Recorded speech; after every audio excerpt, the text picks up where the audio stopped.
നിങ്ങളുടെ ഫേവറേറ്റ് സീരിയലുകൾ ടിവിയിൽ വരുന്നതിന് മുൻപേ സൺ നെക്സ്റ്റ് ആപ്പിൽ കാണാം. ഇനി എല്ലാവർക്കും മുൻപേ കാണൂ. ഇപ്പോൾ തന്നെ സൺ നെക്സ്റ്റ് ആപ്പ് ഡൗൺലോഡ് ചെയ്ത് സബ്സ്ക്രൈബ് ചെയ്യൂ.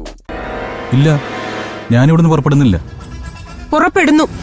എത്രയും വേഗം നീ അവിടുന്ന് പുറപ്പെടണം. സത്യം പറഞ്ഞാൽ എനിക്ക് നിന്നെ കാണണം. കണ്ടേ തീരൂ. അങ്ങനൊക്കെ പറയാതമ്മേ. എന്നെ കണ്ടിട്ട് ഇപ്പൊ അമ്മയ്ക്ക് എന്താ അത്യാവശ്യം? എടാ, മക്കളെ കാണണമെന്ന് ഒരു അമ്മ ആഗ്രഹിക്കുന്നത് എന്തെങ്കിലും ആവശ്യത്തിന് വേണ്ടിയിട്ടാണോ? അത് അമ്മമാരുടെ അവകാശമാണ്. നിന്നെ എനിക്ക് കാണണമെന്ന് തോന്നിയാൽ നീ വരണം. അതില് പിന്നെ ചോദ്യമൊന്നുമില്ല. എത്രയും വേഗം നീ തിരിച്ചു വരണം. ഒരാഴ്ച ഞാൻ കാക്കും. അതിനകം നീ അവിടെ നിന്ന് പുറപ്പെടുന്നില്ലെങ്കിൽ ദേ, ഞാൻ പിന്നെ ജലപാനം നടത്തത്തില്ല. നിന്റെ ഇഷ്ടത്തിന് പിന്നെ നീ എപ്പോഴെങ്കിലും വരുമ്പോഴേ നിനക്കെന്റെ ജഡം പോലും കാണാൻ കഴിയില്ല. നോക്കിക്കോ. അമ്മ, ഞാൻ ഹലോ.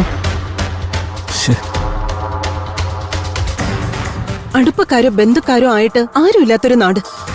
അവിടെ പോയിട്ട് ഇങ്ങനെ വല്ലവരുടെ റൂമിൽ ഒറ്റയ്ക്ക് കഴിയാന്ന് വെച്ചാ അവൻ വല്ല അപകടത്തിലും ചെന്ന് ചാടുമെന്ന് ഞാൻ ഭയപ്പെടുന്നു. ഭയപ്പെടേണ്ട കാര്യമൊന്നുമില്ല. എപ്പോഴും ആളും തിരക്കൊക്കെ ഉള്ള സ്ഥലമല്ലേ. അങ്ങനെ പോയി അപകടത്തിലൊന്നും ചാടില്ല ശ്രീ. അതിനുള്ള സാധ്യതയില്ല. എന്നാലും എനിക്ക് എന്തോ ഒരു ഭയം തോന്നുന്നു. എങ്ങനെയെങ്കിലും അവനെ ഇങ്ങോട്ട് വരുത്തണം. ഇവിടെ നിന്നൊരു പെൺകുട്ടിയെ കണ്ടുപിടിച്ച് കല്യാണമൊക്കെ നടത്തി ഇവിടെ നിർത്തണം. അങ്ങനെ അവൻ വരുവോ? വന്നാൽ തന്നെ കല്യാണത്തിന് സമ്മതിക്കോ? സമ്മതിപ്പിക്കും ഞാൻ. അവൻ എന്തൊക്കെ പറഞ്ഞാലും ചെയ്താലും എന്റെ ജീവനുള്ളിടത്തോളം കാലം അവൻ ആഗ്രഹിച്ച കല്യാണം നടക്കാൻ പോകുന്നില്ല.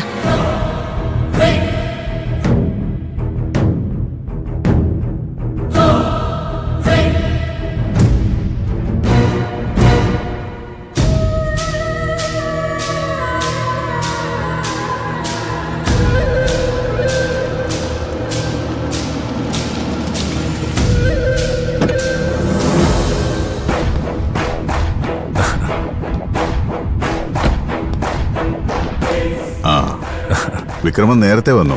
ഇപ്പൊ വന്നിട്ടേ ഉള്ളൂ സാർ. കഴിഞ്ഞ തവണ നിന്നെ കണ്ടപ്പോ ഉടനെ പോകണ്ടെന്ന് പറഞ്ഞതിന് കാര്യമുണ്ട്. നീ പുറപ്പെട്ടു കഴിഞ്ഞാൽ കാര്യം നടത്തിയിട്ടേ മടങ്ങൂന്ന് എനിക്കറിയാം. പക്ഷേ കാര്യം നടക്കുന്നതിന് മുമ്പ് സന്ദീപ് മരിച്ചാൽ കമ്പനിയിലും മാധവൻ സാറിന്റെ സ്വത്തുക്കളിലും ഉണ്ടാകാവുന്ന മാറ്റങ്ങളെക്കുറിച്ച് ഒരു വ്യക്തത ഉണ്ടാക്കണമായിരുന്നു. അതിനുവേണ്ടിയാ ഞാൻ നിന്റെ യാത്ര നീട്ടിവെക്കാൻ പറഞ്ഞത്. ഇപ്പൊ കാര്യങ്ങൾ ഏറെക്കുറെ വ്യക്തമാണ്. ചെറിയ ചില പൊടിക്കൈകൾ കൊണ്ട് കാര്യങ്ങൾ എനിക്ക് അനുകൂലമാക്കാൻ പറ്റും. ഇനി വൈകിക്കണ്ട, പുറപ്പെടാം. ഒരു കണക്കിന് ഞാൻ ഈ ചെയ്യുന്നത് ഇരിക്കുന്ന കൊമ്പ് മുറിക്കുന്ന പണിയാ. സൂക്ഷ്മതയോടെ ചെയ്തില്ലെങ്കിൽ സംഭവിക്കുന്നത് വലിയ പതനമായിരിക്കും. ശ്രീകലയ്ക്ക് സ്നേഹിക്കാൻ അറിയാം, എന്നാൽ അതിന്റെ 10 മടങ്ങ് ദ്രോഹിക്കാനും അറിയാം. വഞ്ചന തിരിച്ചറിഞ്ഞാൽ ഒരു വിട്ടുവീഴ്ചയ്ക്കും തയ്യാറാവില്ല.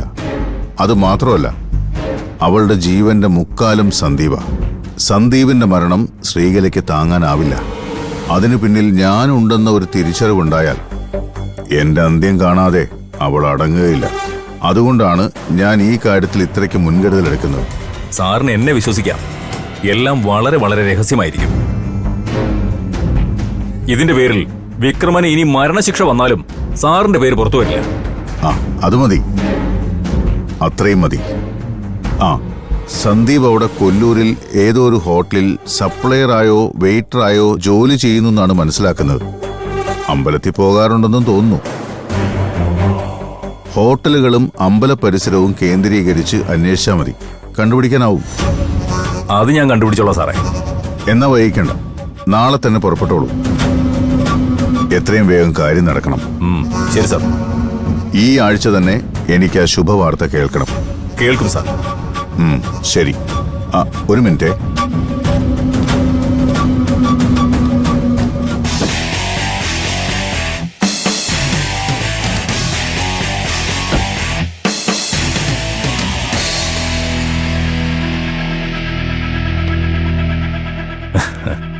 ഇത് അഡ്വാൻസ്. ചെലവുകളുണ്ടല്ലോ. ബാക്കി കാര്യം നടന്നതിന് ശേഷം.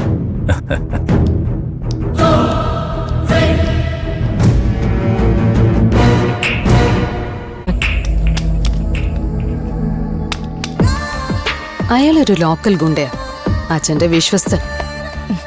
അവൻ എങ്ങനെ അവിടെ പോയി സന്ദീപിനെ കണ്ടുപിടിക്കും? അവനേതോ ഹോട്ടലിൽ എച്ചിലെടുക്കാൻ നിൽക്കുന്നു മുരളി പറഞ്ഞ. ഹോട്ടലുകൾ കേന്ദ്രീകരിച്ച് അന്വേഷിച്ച് കണ്ടുപിടിക്കാൻ സാധിക്കും.